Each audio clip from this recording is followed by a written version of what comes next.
everyone. This is Diane Rasmussen McCaddy with UK Column News. I'm happy to be talking today with Cathy Mudge of Protect and Teach. She is a founder member of this organization. And Cathy, I'd like to just pass it over to you immediately so that you can tell us a little bit about what you've set up with Protect and Teach. Hello, Diane. Thanks for inviting us along. Yes, I've come as a representative for Protect and Teach. There's 5 women and 1 man, and we set up last year to look at schools and school policies and what was going on in schools. We were looking at particular issues that were going on with single-sex spaces for women, and I'd come across a particular LGBTQ group and actually found out it was going into a school. And I thought, well, what on earth are they doing in a school as a third party? And we decided to look at all the schools in Devon initially and pull up their school policies, look at their social media, try and find out what was happening. We then expanded it to Cornwall, and we carried on and did Dorset as well. We had a look at the school policies, and we found that in 70% of them, the Equality Act was incorrect. They'd added different sexes like intersex and gender instead of actually having the protected characteristics. We found that in 60% of schools, they'd actually added gender to various lessons. They were also implementing it sort of like in maths and stuff like that. They talk about gendered children as a maths example. And in 50% of schools, we found it in every single subject, and they actually promoted it at assemblies. It was just everywhere. So that was what we found. We actually think there's more of that going on. So we recorded everything, and we were published in the Telegraph with a story about what was going on in schools against government guidelines. And we sort of went from there, really. We set up Protect and Teach because we started to get inquiries from parents asking about their school or asking if we could help or sending us information. So we thought if we just set up this small group, we're independent, we're not funded by anybody. We actually have a centre that people can send information to. So that's where we started. And we've gone on from there because this is all absolutely massive, what's going on. Thanks. It is absolutely massive. I've been doing a lot of research and reporting on this, and the more I find, the more shocked I am. I shouldn't be that way, but it just seems to get worse because there's so much of it. I know you said you're based in Devon and you're working in Cornwall. Are you working nationally throughout England, or do you have other people around the country? Yes, we have. We've actually got a northern branch now based up in Darlington. That was because we got lots of inquiries from that area. Darlington is a particular hotspot for this. And we then actually got people contacting from Essex and Manchester, Birmingham. We've now linked in with Scotland. We're in touch with Scotland. I've started linking in with Wales. I've got contacts in Northern Ireland. And we're all of us little groups. I mean, I really don't think that people in the government, in the Labour government, understand that there are so many parents who are now getting together to discuss this and see what they can do to stop it. I think they just happily think we're all sailing along and everything's hunky-dory, and it's not. Now, what I'll do is I'll put your contact details for your organization in the notes for this interview so that more parents can get in touch with you. I think this, with all of these things, it's about strength in numbers. And so one thing that I want to be able to do today with our interview is to encourage more parents, grandparents, anyone who's concerned about this to get in touch with you, because I do think that we can only be strong against the Labour government, and we know all about that and what they're doing to fight against it. And I was really happy that I was able to meet you when you came to one of our meetings for the Scottish Union for Education, which of course I'm a member of, and I really hope that there are many more people in England than there are in Scotland. So I'm really looking forward to see what you can do with the size of your population, and hopefully we can get enough people angry enough that they will start to fight against this as well. If that's okay with you, I'm assuming you do want to grow, right? Yes, absolutely. And I think the other thing is that a lot of parents are told they're the only ones. So when they go to school and say, look, my child's come home with this book, or my child's told me that this has happened in the lesson, they're talked to as though they're foolish, really, and there's nothing like that going on at all. One of the reasons that we have set up and that we support parents is that we will get one parent who thinks they're the only one in a school, and we can help them. We can write letters, we can contact the school, We can give them advice. We link in with other groups as well, like Transgender Trend, Don't Divide Us, which looks at critical race theory in schools, and various other groups as well. So we are all linking in with each other. It's a real network that's forming. It's great. That's really good to hear. And as you know, as I'm a counseled librarian and a counseled academic, happy to be working in my new career now with UK Columns, that I am actually completely free to expose this as much as possible without worrying about losing my job like I did before. So I'm really happy to be able to encourage this as well. And with our platform at UK Column, we tend to expose as much as we possibly can. Truly a free speech platform, so we can do these things without getting censored. We want the opposite, actually. So what I've got here is I've got a lot of examples, some that you've sent me and some that I've got from myself. And so maybe what I'll do is we can go through some examples so that people know that we're not just kind of making up these things in our head. I think that sometimes people need to hear from these examples, as you and I have discussed, and with the other colleagues in your group, we've discussed on calls, that there's a lot of power in calling it out by exposing the actual content, because it's easy to say, oh, these books are awful, but it's easy to dismiss us if we just say that without using examples. So what I'd like to do a lot in our time today is kind of highlight these examples, and then we can talk about them, and hopefully people will start to see what I'm talking about. I will start with one that I have brought to this discussion. The first one that I have, which is called Straight Expectations. This was just one that I saw because when I go out and I have some time, I just go into Waterstones or WH Smith and see what's on the shelves in the children's section or the young adult section. So Straight Expectations has rainbows on the front cover and the back cover. And it says, last night, Max asked Oliver out. This morning, he woke up straight. 17-year-old Max might be out and proud, but he's usually too busy checking his nail polish to check his privilege. Okay. So when he says he wishes he could have the easy life straight kids enjoy, Max gets more than he bargained for. He wakes up to find his wishes come true. Not only have his feelings for boys vanished, so has his lifelong best friend, Dean. With his world turned upside down and relationships in tatters, can Max find his way back to the life he took for granted? And maybe even with the heart of the guy he thought could never be his? What If It's Us meets One Last Stop, I think those are two other book titles, in this deliciously swoony queer romance. That's on the back cover. What's your reaction to that, Cathy? Well, this is typical of the books that we're finding in school libraries, and obviously Waterstones and actually public libraries as well. So the whole point of this is they actually are trying to normalise LGBTQ with the very young children. So it's starting in junior school. So, I mean, that book is obviously, I'm hoping, just in a senior school. But you have to remember that a lot of senior schools actually have library days where junior schools will go in from the age of 9. And one of the reasons they go in is that they can go and use the library at the senior school. So you are actually looking at children 9 and 10 will be able to access this book. All the books we find are always coloured with rainbows. They're absolutely inundated with them. They're almost, I mean, if you ask a child, a very young child, they love rainbows. They love drawing rainbows. There's a reason why it's been particularly chosen, I think, for the people who write these books. This has been given to an 11-year-old. So an 11-year-old will go into the library. There will be a special, particularly this month, Pride Month. There will be a display of books there. They'll all be brightly coloured. The child will pick one. They'll come home. Now, can you remind me again, what was the title of that book? Straight Expectations. Charles Dickens would be turning in his grave right now. They're going to get rid of the original, aren't they, from schools? So your Yes. child comes back from school and you say, oh, what's happening? What's your homework? And they say, oh, I've got this book from school, Mum, Great Expectations. I'm just going to go up and I've got to read it. This is going to be part of a work group as well. So that this will be on a list of books that a child be expected to read and tick off. So they'll obviously be reading this totally unsupervised, not perhaps understanding a lot of it, maybe becoming curious at a time when they really probably wouldn't have had any idea about a lot of this.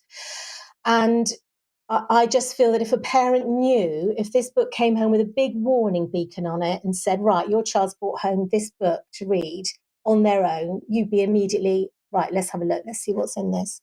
And a parent wouldn't. Yeah, speaking of rainbows, this is one example that you sent me. This is from Richard Lander's school, covered in flags. It looks like I guess it's a Facebook post. Rainbow flags all over. Our LGBTQ plus students are putting on assemblies to celebrate LGBTQ plus History Month all this week. So we've now have additional months because I think it's June was traditionally Pride Month, and now February is LGBTQ plus History Month. And it explains why it is important. Today, LGBT plus people in the UK are able to live more openly than ever before. It is legal for them to openly identify as LGBT, get married, have babies. Sorry, have families. I don't know about babies. Sorry. Have families, compete in sports, access healthcare, access careers such as politicians, be served in establishments like restaurants and hotels. Now, Cathy, I've only lived in the UK for 10 years. Um, can you tell me, has there ever been a time in the past when LGBT people could not go into a restaurant and have a meal? No, there hasn't. And the whole point of this is we're not against LGBT at all. What we're saying is that really there's a sort of a different type of situation now. So we have lesbians and gays, and a lot of the groups that we're now finding in schools dealt with lesbian and gay problems. So they dealt with their rights, housing, violence against them, or whatever. And I had no problem with that at all.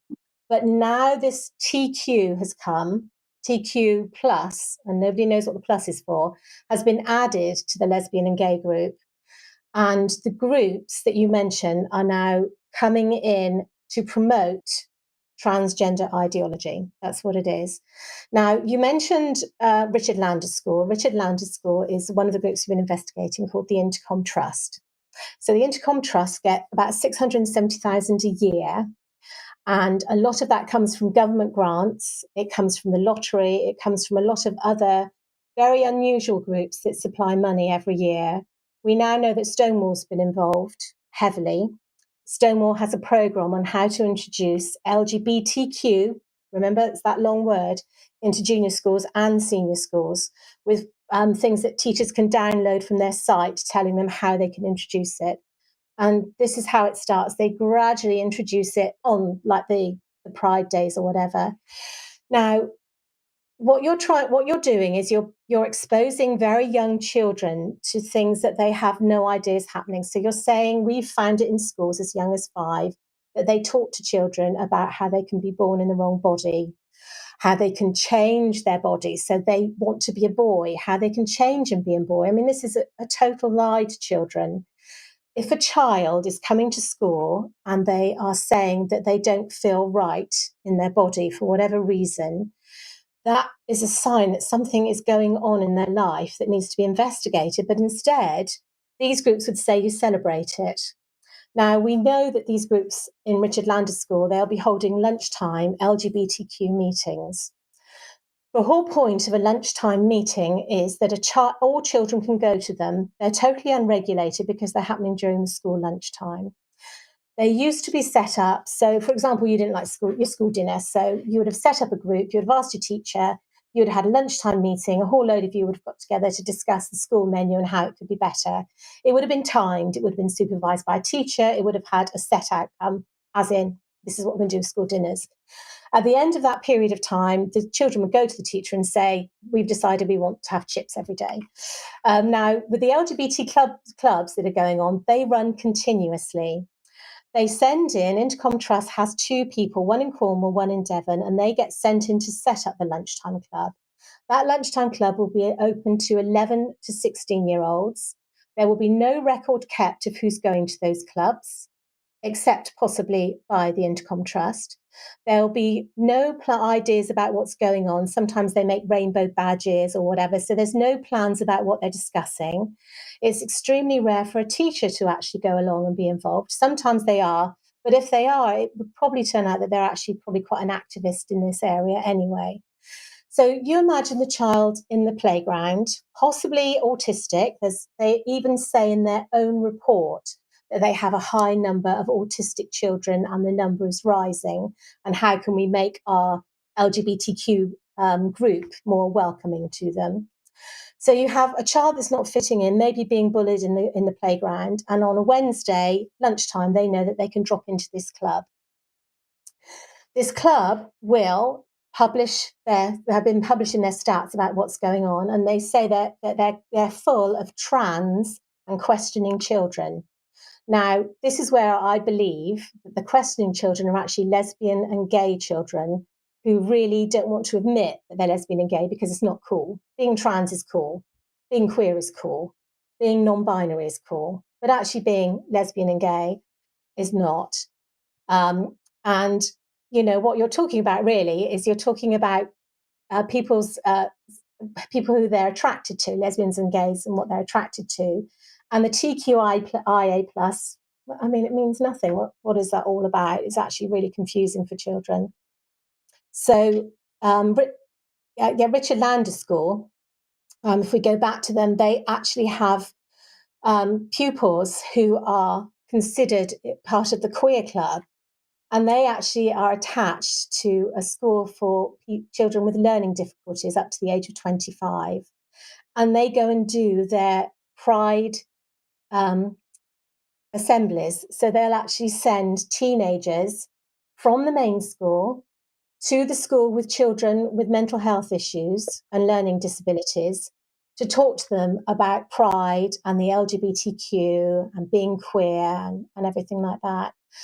I think that is actually really bad because obviously these children will look up to those teenagers and think, gosh, that's really good. That's what I want to be.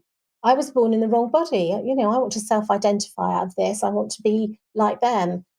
So that's really awful. And I don't know if you've got the picture, if you're going to put that one up, but there's two little boys sat down and they are under 11 looking at a poster all about pride.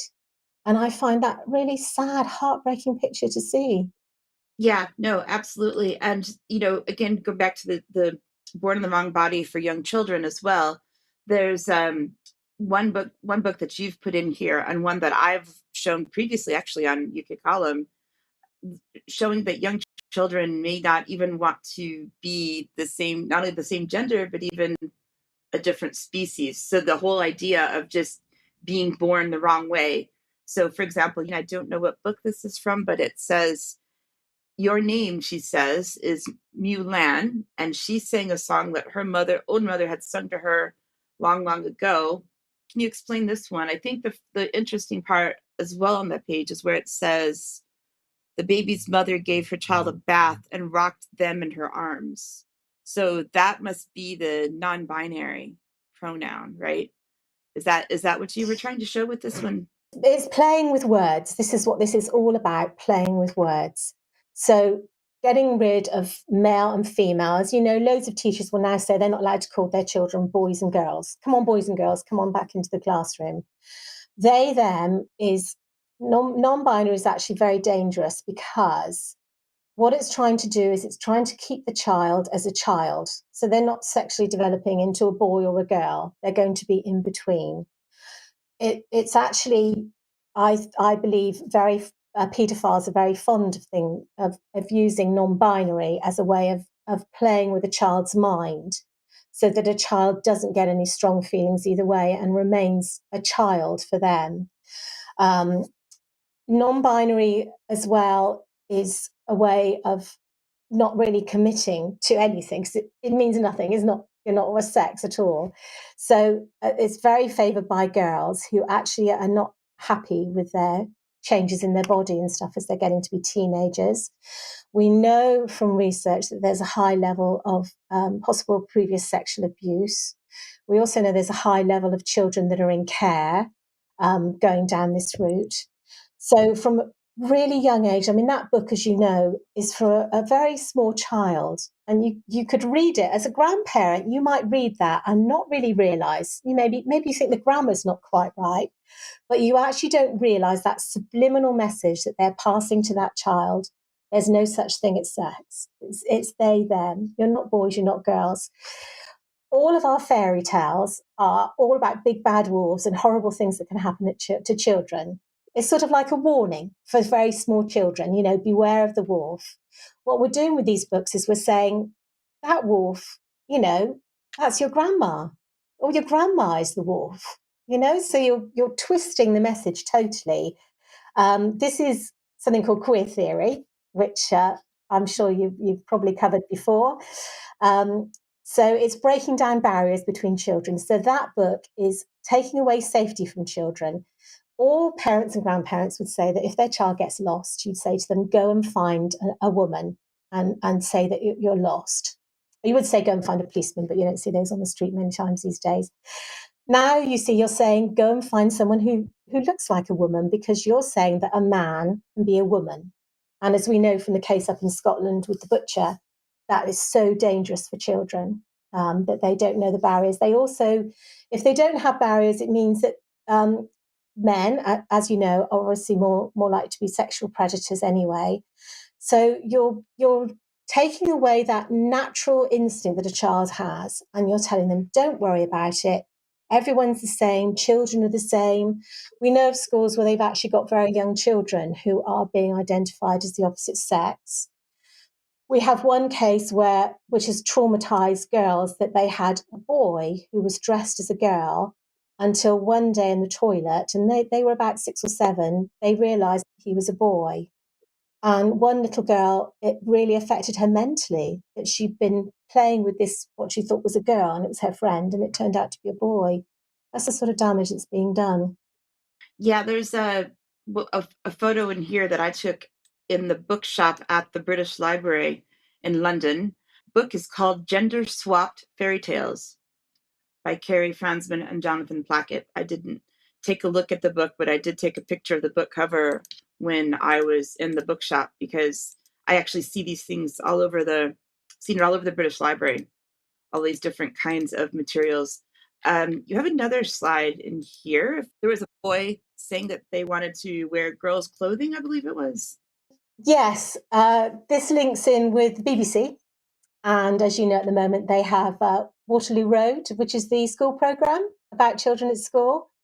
And they have a Mhm. boy in there going into the changing room. This is the normalising of it by mainstream media.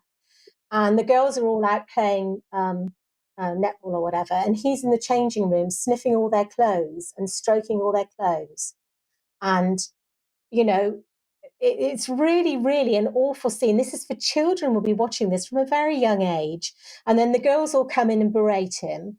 And then, of course, it turns out that actually he's really just a nice guy. He was really born a woman inside. And, they all make up and he's accepted. And sadly, not by his grandmother with Alzheimer's, who can't recognise the fact that her grandson is now her granddaughter, which is the ultimate cruelty, I would have thought, for somebody who's got elderly and has got Alzheimer's, that they have to confirm that their grandchild has changed sex. But again, all of this, it's just making the fluidity of it all, breaking down the barriers and whatever. And as we know, girls playing in sports are disadvantaged in comparison to boys. But you're saying boys can play in girls' sports because inside they feel like a girl. And again, there is that big question. What you and I are both women. What does it feel like? you know, it's just it's just this is what we are, isn't it? It's not a feeling. Just things happen to us because we're women. Yes, I'm just going to read from this one. It says identity. And this is obviously meant for children. You can tell by the style of the cartoon and the drawing. Hi, I'm Leo. When I was born, my biological sex was registered as female. My body has girl parts, but I feel like a boy. I use a boy's name, use male pronouns such as he and him. And when I choose clothes, I like to get them from the boys section. This is how all these books are going. We've actually collected as many as we can ourselves. We get them secondhand and just read them. We've also have a look at summaries from other groups that are working in this area and summarising the books. Not only is transgender ideology in loads of them, and there are loads of them in schools, about 15 different titles in a school that we've come across. They also look at suicidal ideation, which I thought was supposed to be something that children aren't supposed to read in. And we've also, one of the books actually talks about suicide as well. If you go back to what's going on in the schools, you have the assemblies. So not only are the LGBT groups going into schools and telling schools how to run assemblies to make them LGBTQ positive, but they actually are supplying people from their group to do it. And they actually advertise for people under 25 to go in and do school assemblies. Now, what is it about a school assembly? I think it's very interesting that instead of having an older, mature headmistress or headmaster talk to you about the school and the policies and, you know, being kind to each other and stuff, you've actually got someone who has to be under 25 to go in and talk about it. Again, it's that thing of looking up to them. Again, it's the thing with the books is the stories there are leading the children into things that they might not really be ready for mentally, definitely.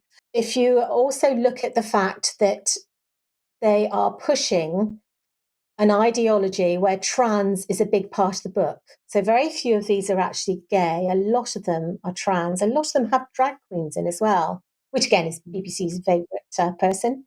They do many stories on drag queens. From our point of view, we want to know who's funding all of this. So that's the next thing that we've done with the groups that we found. So we found 100 groups doing this in schools and youth clubs throughout the country. I mentioned them going in and doing lunchtime clubs, but they also do Saturday clubs in towns all the way around the country. So your child will be going to this club and they'll be told that on a Saturday morning, there's a club for them that they can go and drop into. So I remember, and I'm sure you do as a child, once you reach an age where your parents are quite happy that you can go into town on your own to meet your friends, they drop you off usually and arrange to pick you up another time, or you catch the bus or whatever. And these clubs were for 11 to 25-year-olds and LGBTQ kids, so they could just turn up and drop in. Now, interestingly, since we started researching them and finding stuff, they have actually now said that an adult must accompany a child under 16, but they didn't used to say that. And they've now split their clubs. So they now do 11 to 11 till 16, 11 to 16, and then 17 to 25-year-olds. So they've actually got different age groups now. So they know it's wrong. They know they've been doing wrong. And they're now trying to pull things up, you know, and get things back on, get back. Well, covered up, I think, is part of it. I would say as well, when we look at schools again, when we looked a year ago, we found this stuff. We found hot school policies talking about breast binders, how teachers look after breast binders, saying things like children wearing a breast binder will actually find it very difficult to do sport and may become very breathless because their lungs can't expand, but it's much better for their mental health. And also things like school trips and which tent a girl who says she's a boy can go into. And guess what? It's the boys' tent. That reminds me of this information you sent me, which is from the Church of England around these gender terms. And this is from the Church of England. And I'll just read the terms without the definitions. I didn't know what some of these meant until I read this, actually. F2M, which is female to male, gender dysphoria, gender identity disorder, gender recognition certificate, M2F, which is male to female. Packing, that was a new one to me, where it's someone a female puts a prosthetic item into their pants to create a bulge. Transitioning, binding, which is what you were just discussing. And it actually does say here, this can be hot, uncomfortable, and restrictive, but very important to their psychological and emotional well-being. It might make certain PE difficult for them, lessons, but to participate in, sorry, this is hard to read, could sometimes lead to breathing difficulties, skeletal problems, and fainting. It's hard. I just really cannot believe this, how the churches have been captured as well. And, you know, I mean, we could just go back to Justin Willoughby and we don't really have to say much more than that when I think about what might be the motivations behind some of what is going on. I will just leave that there. um, there was also as well, you mentioned drag. And so let's go to this drag advert from Outreach Youth is in Ipswich. Drag Academy announcement. Are you 13 to 17 years? Are you ready to unleash your inner drag? Join for an exciting opportunity to learn all about the fabulous world of drag. We've teamed up with the amazing Jenny Tonics. So we've got someone with a alcohol themed name, and you are targeting children under 18 to bring you a series of free workshops focused on drag makeup, wigs, creating fabulous outfits, performing for a live audience. It's so hard to read these things. I mean, it has to be done, and I'm forcing myself to do it, but it's really, really difficult to get through and put this out there. If we go into some of the queer theory stuff as well, which you mentioned, I will put a link to this in the interview write-up. There's Emily Drabinski is a past president of the American Library Association, which is by former association, which shares reciprocal accreditation with SILIP, which is the one here in the UK, which I was canceled out of actually for calling this stuff out.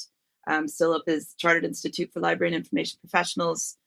I was called into formal disciplinary meeting because someone was offended that I was against certain things like this, and I spoke out, and I left the organization, the SILIP organization, because I said, I'm not going to pay you money to belong to your organization if you are going to discipline me for sharing views and trying to create some sanity back into our profession.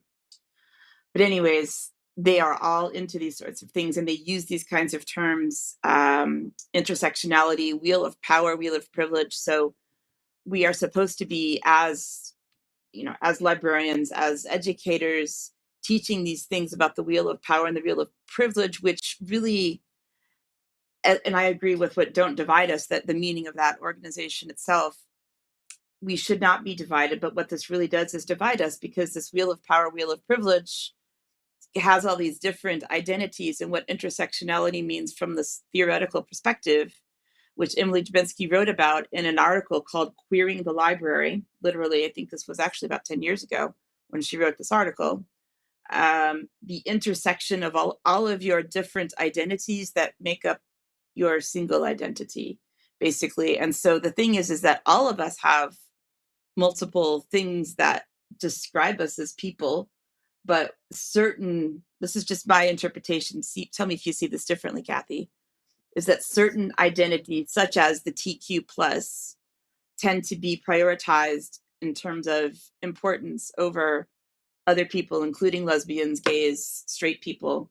It seems like there's kind of a hierarchy of importance going on. And if you identify as the T or the Q or the plus, then you are somehow have a higher status within these activist groups than if it goes anywhere else. Would you agree with that?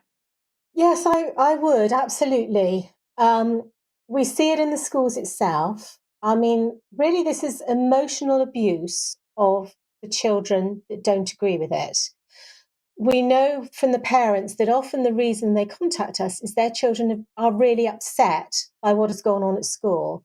We know of one boy who, he was 12, his mother contacted us, and in the school itself, they decided to have a gender class.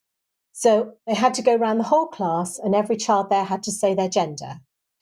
So he didn't want to say it. So the teacher said, well, you've got to say it. Every person's got a gender. You have to say what your gender is. And he said, well, I just don't want to say. I just don't want to say. And she said, you've got to tell everyone in the class. The class started laughing, and he burst into tears in front of his class and then ran out. Now, that's emotional abuse, because firstly, he was not allowed to say, I don't believe in gender. He did keep saying, I'm just a boy. I'm just a boy. I mean, this is just really terrible. But you can't identify as a boy. So children in that class will have chosen a gender because it would have given them attention. We know from schools in Exeter, there's a group called Proud to Be. They've actually had on their website where they had a child who was brought up like the special holy child because they'd come in as trans. They were something like 7 years old. And they were brought up to the front of the assembly and talked about how they knew that they were born in the wrong body. What do the other children think when they see that? They think, gosh, that's the special one. And again, this is queer theory. Again, it's a form of communism, really. You break down everyone's barriers. So boys are not more important than girls because you don't have boys and girls.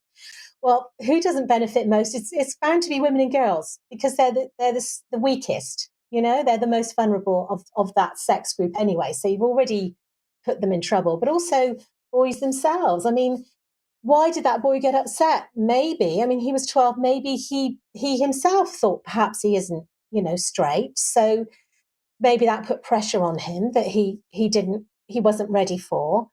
That just reminds me, can you share, obviously without any identifying information, the story that you shared about the parent who came into a school library and asked a question about some of the books? We get stories all the time from parents who've actually gone in to see the school.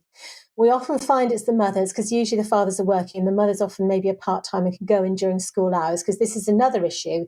You can't access anyone in the school like they can in America. You can go along to the parents' meeting and have your say. Now most parents' meetings are actually done on Zoom. I mean, so you're not even face to face with the parent, with the teacher anymore to bring this up. But no, her daughter came home with Juno's book on This Book is Gay. And as homework, as you do, just sort of casually, oh, yes, I brought this book home, Mum. And luckily, she looked at it before the child read it. I don't know if you want to read a bit of that later. And Yeah. it's really, really shocking. Firstly, you've got to just look at the cover. There it is, all the rainbows, everything to attract the child. It was set up in a display in the school library, and they are told that they have to read a book by an LGBTQ author. Now, not a lesbian or gay author, but an LGBTQ author. So you're looking immediately at someone who's writing queer theory. And they have to do that and tick it off on their list of books they've read, like a book by a Black person, a book by a woman, so all this stuff. So she had the book and she went in to see the headmaster about it. And the headmaster had obviously never read the book because they don't. They arrive in their library, they get put in. I mean, we can maybe talk about how libraries set up, get books for their school. Sometimes these books are donated. I don't know if you realize you can actually go to an LGBTQ group and say, right, could you send 10 of these books by Juno Dawson to this school here down the corner? And they'll send it for free. You pay a donation to the group. And that school will receive 10 books and they'll be like, oh, this looks quite interesting. Let's put it on our shelves. No one's vetting that. Anyway, so she complained. The headmaster was actually very sympathetic. However, when it went higher up, the safeguarding lead for the trust actually thought the book was fine. So when you read that out, I think you'll be very interested to think what a grown man thinks is okay for an 11-year-old to read. Remember, this library is a big library, so 9-year-olds from the junior feeder schools are going into that school, and they are also having the ability to select a book and take that home to read as part of getting used to going up to secondary school. The whole thing turned against the parents who were actually considered the ones in the wrong, that they are the ones that are prejudiced, that they are the ones causing trouble. The librarian, who obviously knew that book was there and is possibly an activist, became very defensive. And of course, it goes into this thing that you have of victimhood and people being made to feel threatened because someone has actually challenged what they're doing. This is ongoing. The school has, I believe, has realised the error of its ways and are now agreeing to work with the parents. So we're really pleased about that.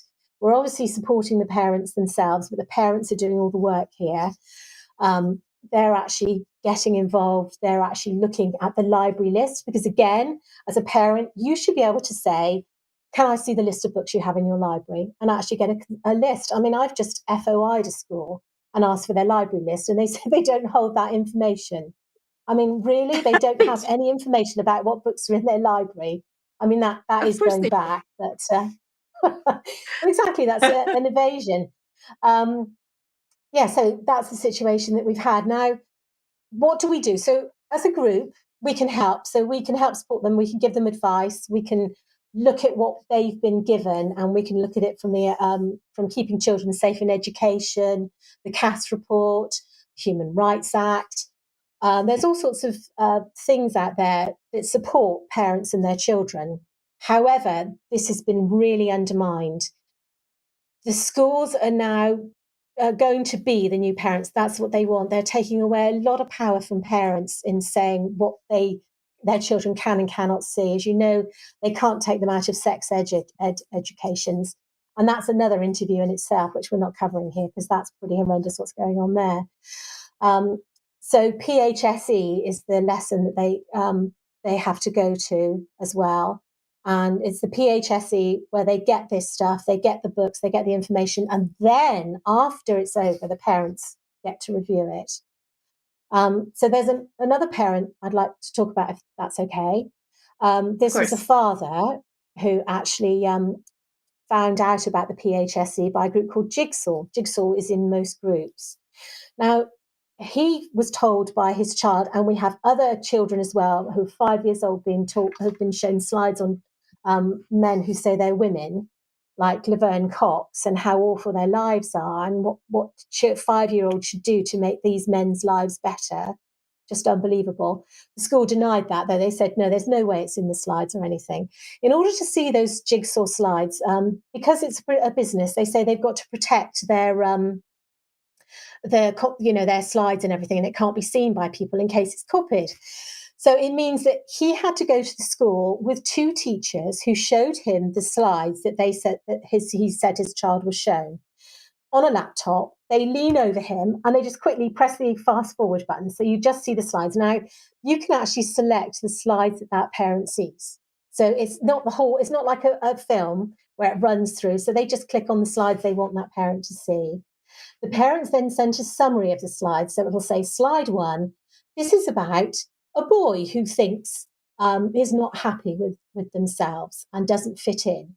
Whereas, in fact, the father said, well, actually, he was told that he was born in the wrong body by the teacher. Now, you never see the teacher's notes. We have had some whistleblowers that have sent those, so that's interesting. So the teacher's notes will say more like, talk to the children about why they think that they might not be a boy or a girl. What makes them think that? What sort of thing do they do that makes them think that might not be a boy and a girl? I mean, to me, that's grooming. So you're saying to a child, so, Johnny, why do you think you might not be a boy? And he says, oh, well, I really like my sister's Barbie. It's my favorite toy. When I go home, I love doing her hair. That's interesting. So, maybe you are born in the wrong body. It's just incredible, really. So he's actually FOIing the school, trying to find out more information. Again, he's had it after the event, so he can't stop his son being told that or seeing that at all. He's having real difficulty trying to find out exactly what is going on and exactly what the school will do to prevent that happening. This is happening up in London. And again, the school know they're wrong because stuff starts disappearing. I mean, with the Jigsaw program, I don't know if you know, but they get a furry toy. Did you know that for their lessons? And the little furry toy has badges stuck on it. You're giving a child a lovely fluffy toy. That's their toy for their Jigsaw session, while they're talked to about gender ideology, while they sit stroking a toy, which, as you know, if you want to work with children, particularly disturbed children, you give them pets, to play with during the time while you're talking to them. I mean, this is sort of, people know all this stuff. So they give them a fluffy toy and they've got to get the badge for this particular thing, which goes on the fluffy toy to know that they've discussed this part of the lesson. That's the sort of stuff you're talking about going on in schools. These are third parties. Why teachers can't do their own education is beyond me. These are third party groups, 100 of them throughout the country. The government is spending 42 million over 5 years funding these groups. With projects going into schools teaching gender ideology. That is a huge amount of money. There's another one that I found just recently called Twinkle. Have you heard of this one? We've heard of Twinkle, yeah. Yeah, I showed some content from Twinkle yesterday on, yesterday will be the 24th of February on UK Column News Extra. And everything that I found from them has EDI components to it, as well as rainbows, everything that I was looking at.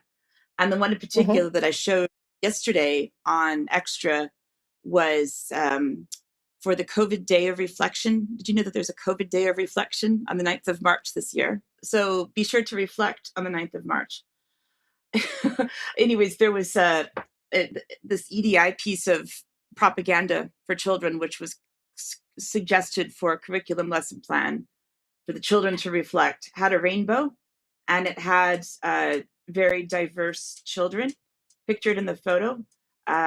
It was all, all of it was just encapsulated to me in just this one slide. It was a PowerPoint slide that explained to children why they needed to reflect on the 9th of March. I would imagine that some of those children would have been young enough in 2020 that they might not even remember or understand what happened. But now they're being forced to reflect because Twinkle wrote it into the curriculum that they should. Going back to some of the work in the schools, you've got here some examples of some actual student work where you can see that it is having an effect on them. This one says, the instruction says, reception writing practice. I can write a simple sentence, and it's very young child's handwriting. He put on the hot pants and the vest. He put on the pink wig and cap. That is shocking. That is absolutely shocking. And there's another one that is for slightly older children, obviously. And these children were writing answers to some examples of cases of what to do when you're dating. Now, if dating had been in the school curriculum when I was growing up, I think my mother would have pulled me out of the school, honestly. But so this is where it's saying the sort of the prompt is, I've just started dating. It's not like I thought it would be. They're constantly hassling me for nudes and pushing me to go further than I'm ready for. Is this what it's supposed to be like? And then the other prompt below that is, some people are like that. Take no notice. It's always weird when you first start dating. You'll get used to it. And then the student wrote in, this is unhealthy because you shouldn't have to be hassled for nudes. Not appropriate advice. You should break up with them. They shouldn't force you to send nudes, especially if you don't want to. Now, I personally don't think anybody should be sending nudes. That's just my personal belief. People can do what they want with their own lives when they're over 18, but this is not something that children should be discussing. It's just, again, absolutely shocking. And there's another one here about, really like someone, but I've heard they weren't very nice to the last partner. They made their partner feel quite bad about themselves, and they haven't been the same since. Maybe it's just gossip. There's always lots of gossip when people split up. And anyway, every relationship is different, so just ignore it. Why not go out with them and find out what they are like for yourself? And then the response from the student is, if it has happened more than once, they are likely to do it again. However, if it was only once, it could have been a misunderstanding, but you should always be cautious if they start to treat you badly. Well, okay then. Some of these graphic novels, and another one is genderqueer, which is something that I have here as well in my own collection of these books. But it's amazing to me that they're able to get away with just having, drawings and cartoons of naked bodies where there's actually people on the bed, texting, it looks like texting dirty photographs, and then being in bed together. Genderqueer is another book that I would like people to get a hold of. I'll just put it up here on the screen so you can see the cover. It is a Stonewall Honor book from the American Library Association. So this is what I'm saying about the Library Association's working directly with Stonewall to push this agenda. It's got this sort of badge of honor on it, like it's a wonderful choice. And this person that wrote it uses the ear pronouns, I believe it is, made up pronouns, identifying as non-binary and asexual, and coming out to ear. So there's that language changing, fluidity of language, family and society, by addressing questions about gender identity, what it means, and how to think about it. The story also doubles as a much needed, useful, and touching guide. And okay, here's one. I'm going to hold this up to the camera.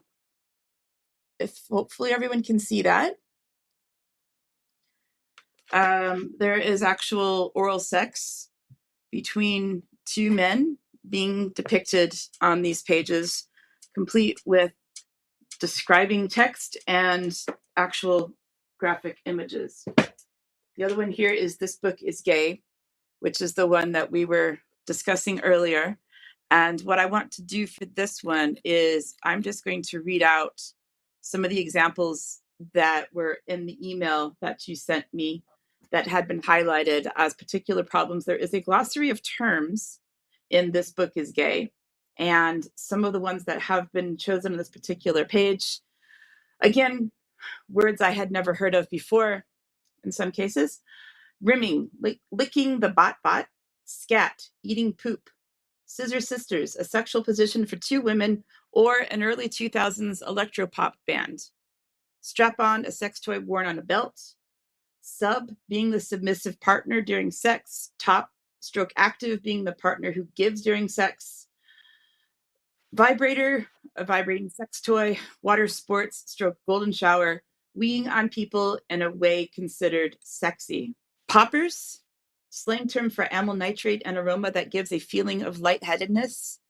So now we're encouraging other types of unhealthy behaviors there. Blowies, popping another dude's peen, P-E-N, in your mouth, or indeed popping yours in his. There is only one hard and fast rule when it comes to blowies. Watch the teeth. Lips and tongue, yes. Teeth, no. Letting a guy cum in your mouth is a safe sex no-no. Bumming, I don't think we have to describe that. Straight men like stuff up their bums just as much as gay ones. Why? It feels amazing. It's just again, I have no words for any of this, but this is what we need to be doing, is continuing to call this out. And what I worry about is, in some cases, if we were to do this on social media, as we've discussed, we might actually get censored for breaking obscenity laws. So we do have to be careful, but at the same time, we have to get it out there. I've also got a couple of examples of books here with the anti-racism agenda. This one is obviously meant for very young children. This is called What is Racism? It's the Lift the Flap book. So you know it's for very young children. So you can actually lift the flap to find out why race is a problem and why you should be an anti-racist activist when you're still young enough to use a book like a Lift the Flap book. Here's one, My Skin, Your Skin. Let's talk about race, racism, and empowerment. And you always see as well, which I always feel is a bit disrespectful to disabled people, that along with LGBTQ plus people and racist people, they also usually feature a child in a wheelchair, which is a completely different thing. I think we've given enough terrible examples for today, Cathy. Is there anything else that you want to add, or anything else that you would like to say in response to this topic that you want the public to know? Yes, really what I'd like is for third-party groups in schools to be reviewed completely, and the amount of money that's being sent to let them get into schools to be immediately stopped. That's going to save the government a lot of money for starters.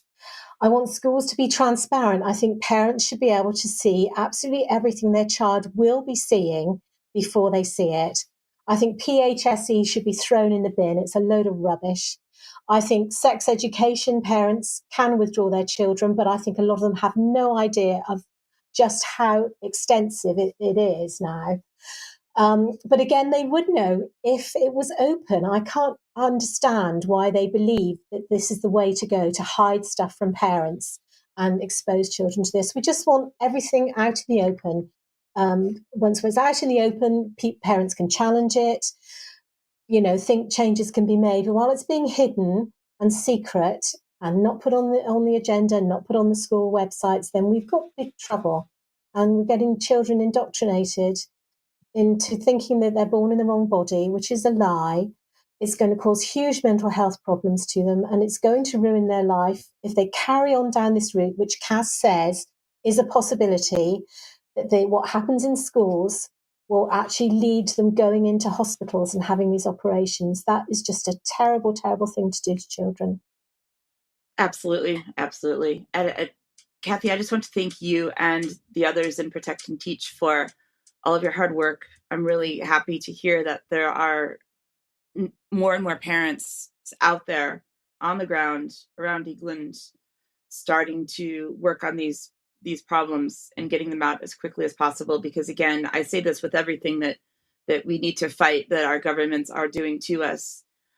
As Brian Garish would say, they're trying to cause breakdown and chaos in society. And I think this is another way that they're trying to do that. If you get to the children when they're young, before they know any better, so that it's harder to change people when they get to our age, right? So let's get them when they're young while we still can. So I just want to emphasize to the audience that this is just yet another example of the way that those above us are trying to break down society in general. And unfortunately, it seems to so far be successful. And this is why we have to work as quickly as possible to get this out before it goes any further. So thank you again. I would love to thank the audience if you've made it this far for sticking through what is a very difficult topic. It's been difficult for me to cover, but we have to do it. Let's all stay strong together. Don't forget to stay positive, keep smiling, because that's what they hate. And we will continue to follow this progression through what I hope will be will be a difficult fight, but it will be a fight that I hope we win, because I do believe that good always wins over evil. And let's keep that within ourselves and remember that. Again, this is Diane Rasmussen McCaddy with UK Column News. Thank you again, Cathy and Protect and Teach, for your time today. And I will see you again soon. Thanks very much. Thank you.